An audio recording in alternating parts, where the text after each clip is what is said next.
Hello. Welcome back to Let's Talk Ray Bradbury. If you have not subscribed to our channel, go ahead and smash that subscribe button now. As with other short story reviews here on the channel, I will begin this one with a quick synopsis of this story and then follow up with a few thoughts on how I like the story. Today's story is Banshee, written in 1984 and first published in the that issue of Gallery. Of course, this is a Ray Bradbury story. It is another semi-autobiographical Bradbury tale set in Ireland, where he spent a lot of time while doing writing projects. A screenwriter named Doug takes a cab out to the outskirts of Dublin into the countryside to work on some pages with his director, John. John keeps the booze flowing. He is a womanizer. He is a loudmouth. He torments Doug with a fake story about him getting bad reviews for his latest book, and also just constantly nagging on him and playing jokes. And he says that, hey, do you hear that sound out there? It's a banshee out in the countryside. Why don't you go and see her?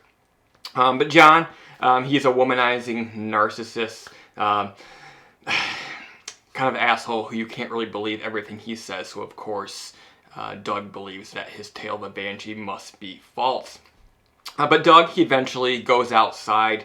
There he meets a beautiful woman who is seeking revenge on a womanizing man who she called William, who she believes lives in that house, or at least he did when she knew him. But actually, she's a ghost. She's the real Banshee. John, being a womanizer, when he finds out that there's a woman out in his yard, he insists on going out to meet her. When he does, Doug goes back inside. He runs upstairs, buries himself deep in the covers where he won't be able to hear the wailing of the Banshee and the probable death of John. So, story is semi-autobiographical. Bradbury was in Dublin working on the script of Moby Dick. He had a producer or a director who used to torment him in this way, and the result of that is another great tale. There are several Bradbury tales sort of set in this Dublin setting. It is a classic ghost tale or folk tale in that it references the Banshee, but yet, as Bradbury often did, he turned this story on its head.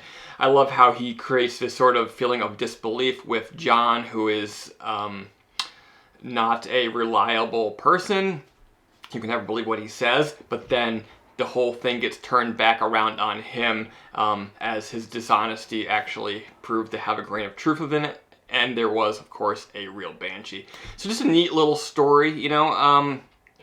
It's a ghost story, but it's not going to keep you up at night unless you go walking in the dark, which I've done many times, being a country boy. But it's fun, has a little bit of sense of humor that Bradbury always had that keeps things light, and it's that humor, I think, that really is the selling point for good horror. I think if you take it completely serious, you usually fall short, but if you can add a little bit of levity to sort of ease people's minds, take off a little bit of the seriousness, it sort of pays dividends in the end when you get the payoff. Yeah, guys, Banshee, 1984 issue of Gallery. It was adapted by Bradbury into an episode of Bradbury Theater, his TV show, which ran in the late 80s, early 90s. Let me pull that up for you real quick. Ray Bradbury Theater, anthology series that ran for 2 seasons on HBO in 1985 to 1986, with 4 additional seasons on USA Network from 1988 to 1992. So be sure to check that out. I think there's a lot of those available still on YouTube here, actually. So, yeah, guys, thank you for tuning in. I'll be back next week or maybe sooner with another edition of Let's Talk Ray Bradbury. There's, of course, a huge backlog of other short fiction reviews and novel reviews here as well.